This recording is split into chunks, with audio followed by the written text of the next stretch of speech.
السلام عليكم ورحمة الله وبركاته. أهلا وسهلا بكم في قناة أكاديمية عواد. النهاردة إن شاء الله هنتكلم في التحليل الفني والتحليل المالي وأوجه التشابه وأوجه الاختلاف ما بين الاتنين. تعالوا نعرف إيه هو التحليل الفني وإيه هو التحليل المالي، ولكن بصفة مختصرة جدا. التحليل الفني بيدرس السهم اتجاهيا وبيتناول شكل السهم خطيا أو على هيئة شموع يابانية، ومن خلال الأشكال دي بناخد قرارات بالبيع أو الشراء. أيضا بيتناول مناطق الدعوم ومناطق المقاومات، ومن خلالها طبعا زي ما احنا عرفنا قبل كده ان عند مناطق الدعوم بنشتري وعند مناطق المقاومات بنبيع. طيب ده التحليل الفني. ايه هو التحليل المالي؟ التحليل المالي بيدرس السهم ماليا من حيث الارباح والاصول والالتزامات، وبيدرس مضاعف القيمة الدفترية ومضاعف الربحية، وبيدرس النسب المالية، ومن خلالها في قيم معينة بيقول للمستثمر عندها اشتري، وفي قيم بيقول لا ما تشتريش. طيب ايه اوجه التشابه واوجه الاختلاف؟ مبدئيا التشابه مثلا عند التحليل الفني في مناطق الدعوم دايما بيكون او في الغالب بيكون سعر السهم متدني، والتحليل الفني بيقول ساعتها لما يكون السهم عند منطقة دعم اشتري. طيب التحليل المالي دايما عند مناطق الدعوم بيكون سعر السهم متدني وبيكون جيد جدا للشراء. ده أوجه التشابه أو ده أول وجه.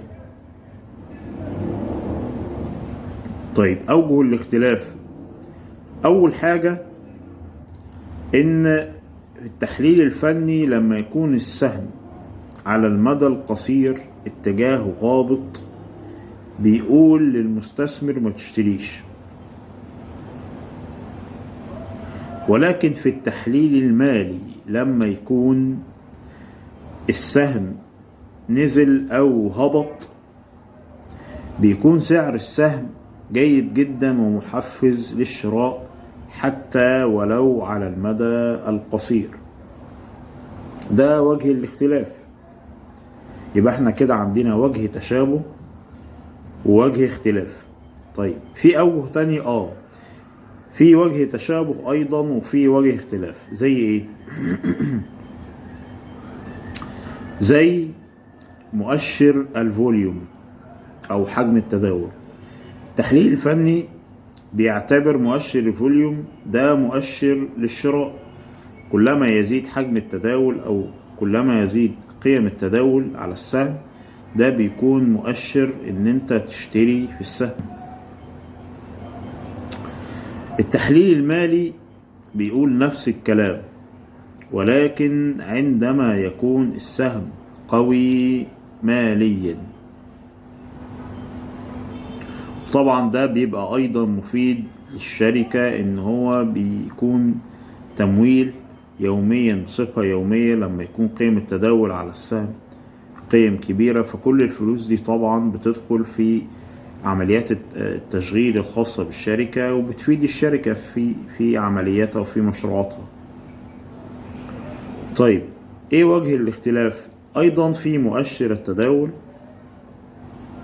يكون قيم التداول او حجم التداول كبير بيكون في التحليل الفني ده مؤشر جيد جدا للشراء. طيب التحليل المالي لا يعتبر مؤشر الفوليوم مؤشر جيد للشراء في حالة ان الشركة خسرانة. لو الشركة خسرانة او الشركة ضعيفة حتى لو كان مؤشر التداول كبير وقيمة التداول عالية التحليل المالي لا يعتبر بهذا الأمر.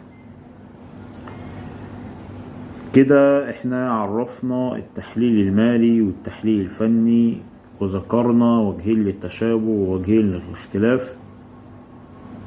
اتمنى يكون الفيديو عجب حضراتكم، واتمنى الاشتراك في قناة اكاديمية عواد، وان شاء الله نلتقي في فيديوهات قادمة. شكرا لحضراتكم جدا، واهلا وسهلا بيكم في قناة اكاديمية عواد مرة تانية. شكرا جدا ليكم.